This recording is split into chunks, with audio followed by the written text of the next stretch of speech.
Hey everybody, this is Jen from CommonGirl Creations. I think this is take number 42. I'm just kidding. Might be take number like 7. The last one I was almost done, and then I started stumbling on my words, and then I got really thirsty, and then I thought, gosh, I'm hungry, and then my tummy started rumbling, and I think it picked it up all through the audio, so we're starting over. What can I say? We're just human here, right? We're just common people trying to live our lives, doing the best that we can. But thank you for following me. Thank you for taking the time to listen and to your openness to learn a little bit more about the 12 laws of the universe. I think we might be on number 9. I could be wrong. But today we're going to talk about a rather controversial topic. So I've kind of pushed it to the kind of the back end of it. And we're going to be talking about the law of gender. This is also known as the law of creation law, but it is the law that governs creation. So if you have a moment, don't forget to subscribe, hit the bell icon, share the content, and if it meant something to you, share it with a friend. And if you have any questions, comments, go ahead and leave those below. If you want to reach me directly, you can at commongirlcreations@gmail.com. And I look forward to hearing from you. The channel just started 2 months ago. I think I have almost 100 downloads on my podcast, so I'm super excited about that. That's taken a little time to kind of learn the back end of that process, and I'm still learning and growing. So any of you that are experts, truly experts, can kind of see the newbie here in me. So thanks again, and let's just jump right in to the law of gender. Now, most of the law of gender that I have learned through listening to Bob Proctor through the Science of Getting Rich program. I have not gone through the full program, but with the internet, ebooks, YouTube videos, I have been studying this for quite some time, trying to wrap my own mind around these laws. And there's one thing that I know is true, even if I don't understand every single detail, is that these laws are working whether I understand them or not. These laws are working whether I believe them or not. Much like the law of gravity. I don't really understand how gravity works. I know we've learned it in science class, but at the end of the day, it just is. It's what's keeping us on this big blue marble. So just like the law of gravity and other laws of physics, these laws are in place. We are a vibrational world. We're vibrational humans. We do attract what we think and feel. There is law of polarity. There's law of compensation. And we do control everything that's going on in our 3D. We just do. And for some people, that's very hard to accept, very hard to understand, because there's some things in our life that are going that are just awful. And you think I'm saying you caused it. It's not about causing. Well, it is a cause and effect. Let me just take that back. But it really does start with your mind and how you feel. And we are responsible. And should be a good, positive, empowering statement. We absolutely, 1000% control what we experience in the 3D, what happens in our day-to-day life. Our outward experiences are simply a mirror from the inside out. So whether that's things that have been in our DNA through our generations that we're not even aware of, it really doesn't matter. We live the life we think the most about. We live the life that we feel. And if we're living in a constant state of fear, anxiety, depression, negativity, that's what's going to manifest in your life. So in doing all of this, the biggest thing that has impacted me is understanding that God is not an old man with a gray beard sitting on a cloud that we're in search of. He's just not. He's not man. And some of you are going to freak out because Jesus is God in the flesh. And I do believe in Jesus, and I do believe he is the Son of God. I also believe I'm a daughter of God. You're a daughter of God. You are a son of God. But that God, that creative, magnificent power lives within us. It's inside of us. It's not somewhere lost. We don't need to go on a scavenger hunt. Ooh, let's do our penance here on earth. Let's, suffer and, suffer and go through all these trials and tribulations. It's the only way to true happiness and blessing. It's just not true. Those are stories and twists of stories that people told us, frankly, just to keep control of us. Can you imagine if every person on the planet, every adult person knew and acted accordingly, that we are absolutely in control? We don't need these other entities and organizations to control us. You can actually live the life you want, make as much money as you want or as little as you want, live where you want. You have the power to create all of it. And if you don't believe that, look at your children. For those of us who have raised very high energy, seemingly bucking the system children, those kids actually have it right. We came into this world on purpose. We made a choice. And we came in kicking and screaming, saying we're going to make an impact. And these kids, now I'm not talking about harmful behavior. I'm not talking about disrespect. I'm not talking about that. I'm talking about the jumping bean children. I'm talking about the ones that are just have this crazy imagination, this high level of energy that just can't sit in a class, for 8 hours a day and, do reading, writing, arithmetic and, they can't have any creative time and there's no recess anymore and there's no PE. That's what I'm talking about. I'm talking about the children we're trying to control, that really we don't need to control them. We need to guide them. But we can't guide them unless we have the information ourselves.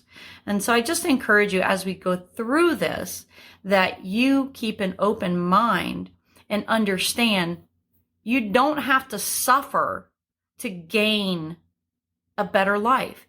You don't have to sacrifice to live better. You don't have to sacrifice your health, your wealth, your well-being, your mental capacity. You don't have to take things out on your children. You don't have to live this 9-to-5 cubicle job that's just pushing papers and you find no joy in. Now, if you are somebody who finds joy in that, God bless you. Then you have found your calling. You're doing what you're supposed to do. That's fantastic. I'm talking about the rest of us that just don't seem to conform very well. And we've been told our whole lives is because we were weird or we were crazy or we were this. It's not true.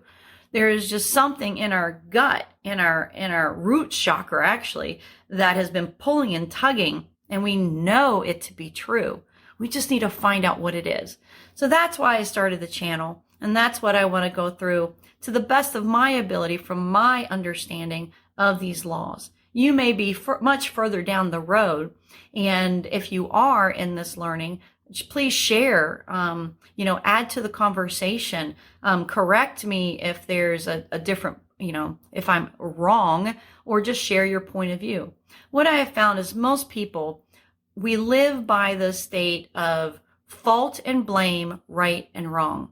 When in reality, most of us are just not wrong, but we're not right either.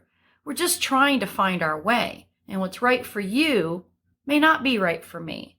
So we need to kind of start removing that fault and judgment and blame so we can open up a better dialogue and really dive into who are we? Why are we here? Why are most of us, we're just trying to make it 85. What's the point? So I think through these laws, it gives us a better understanding and a better empowerment. It's an empowerment to know that the creation, the God that created the acorn and the bird, the God that created everything on this earth, including us, lives inside of us. He is our co-creator. Now, we say his because that's how we've been programmed. I don't know if it's a female energy, and that's why we're going to dive into this law of gender, this law that governs creation. There are two genders, masculine, feminine energy, two energies, masculine, feminine, male, female. Without that, we would not exist.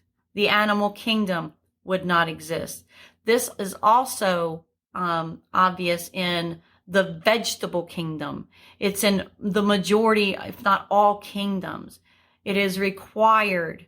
You have to have male, female in order to create something new.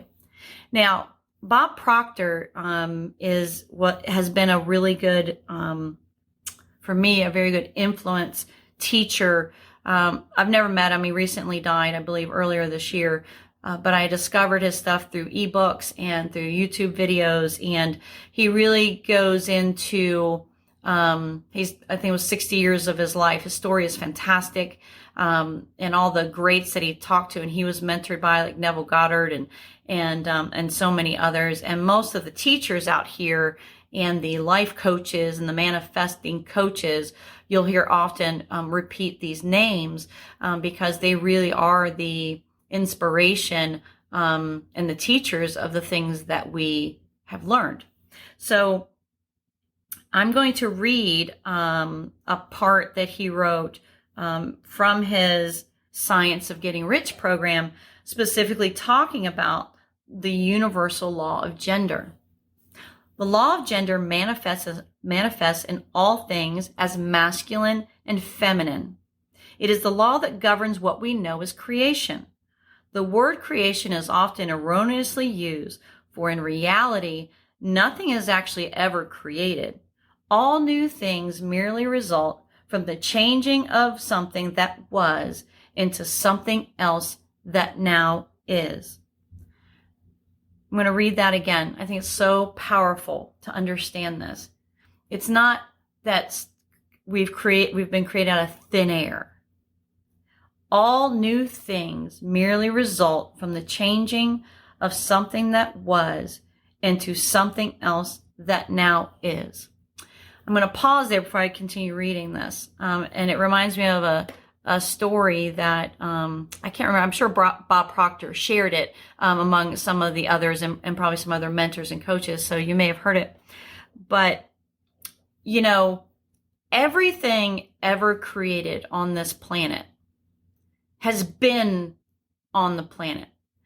For instance, back in caveman days, we had all the natural resources to make fire, make batteries, make sheet metal, make aluminum, make windows, and so on, and make hair dye, make cloth, make, just name it. Everything we've ever needed has always been here on Earth. We did not, when we discovered electricity, it wasn't that all of a sudden something was sent to us from some alien being and said, here's some electricity for your planet. Now go, this is how you use it. We had all the tools, all the resources, but what we lacked was the awareness that it was possible. Before the iPhone ever came out, all of the components needed to make an iPhone were already here on Earth. It doesn't matter what it is. When we look back at medieval and primitive days, we had all the resources then to make the tools that we use now. But what we didn't have was the awareness that it was even possible. So how are things created? Where does it start? It always starts with someone's imagination. It first has to be imagined before it can be created. And that is the key to all creation. And manifestation, by the way, is simply creation. So you already carry within you the power of the co-creator. The co-creator is the one who inspires the thoughts, right? And those thoughts inspire feelings. Those feelings inspire actions. Those actions inspire behaviors. And then you get your hands moving, and then you've created something. You've created the wheel. You've created a rocket. You've created the Tesla. You've created. How do you think these geniuses work? They were weird. People thought they were weird children. They were all weird. Oh my God, he's so weird. He's by himself. He likes to sit there and code on a computer. Who likes to do that? That's an imagination. Every creation starts with imagination. Okay? And for that to happen, it is a combination of your masculine and feminine energy. So let me continue. The law of gender manifests in the animal kingdom as sex. It also manifests in the mineral and vegetable kingdoms.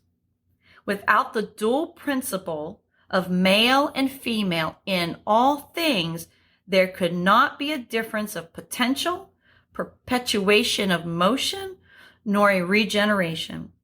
This is in truth the creative law. This law decrees that everything in nature is both male and female. Both are required for life to exist.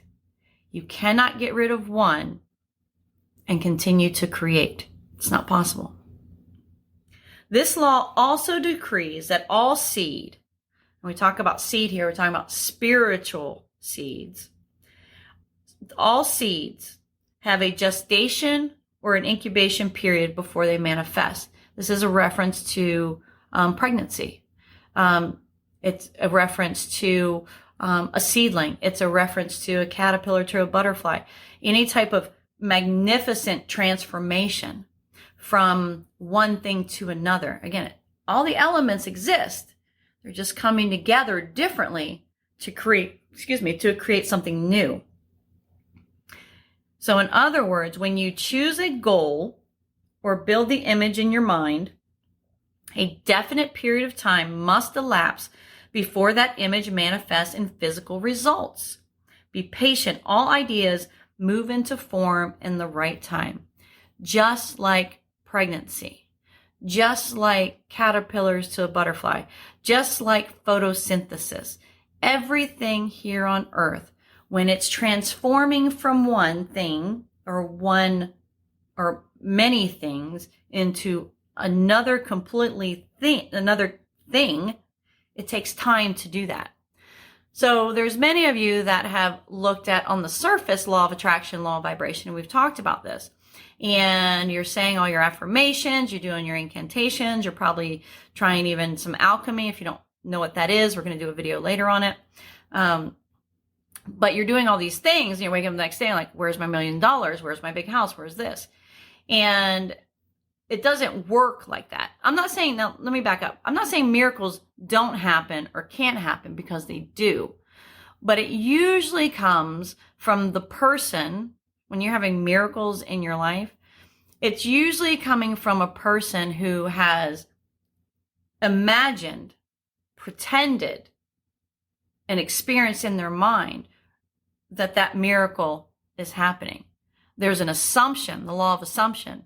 I assume the miracle is going to happen. I am expecting a windfall. I am expecting and acknowledging that this is my desire. Why? Because I've imagined it. And if you have imagined it, if it's in your imagination, it absolutely can come true in your 3D. You just have to persist. So the masculine and feminine energy actually lives in each one of us. We have this dual energy.